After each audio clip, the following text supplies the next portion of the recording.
আমন্ত্রণ জানাচ্ছি 1 মিনিটে খেলার খবরে, সাথে আছি আমি তাসনিম আতিথি।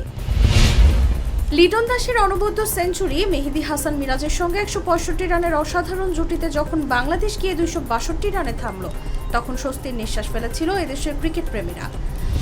তো মেহেদী হাসান মিরাজকে নিয়ে প্রতিরোধ গড়ে তোলেন লিটন দাস। 165 রানের জুটি করেন তারা। 138 রান করে আউট হন লিটন।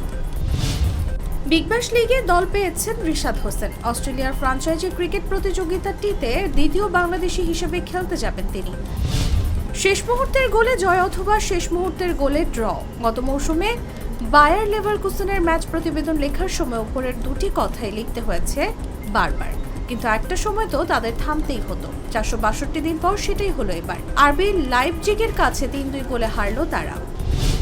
গত সপ্তাহে ইপসউইচের বিপক্ষে হ্যাট্রিক করেছিলেন আর্লিং হালান্ড। গতকাল শনিবার ফের হ্যাট্রিক করলেন নরওয়েজিয়ান এই তরুণ। হালান্ডের টানা দ্বিতীয় হ্যাট্রিকের দিনে সহজ জয়। এখানেই শেষ করছি 1 মিনিটের খেলার খবর।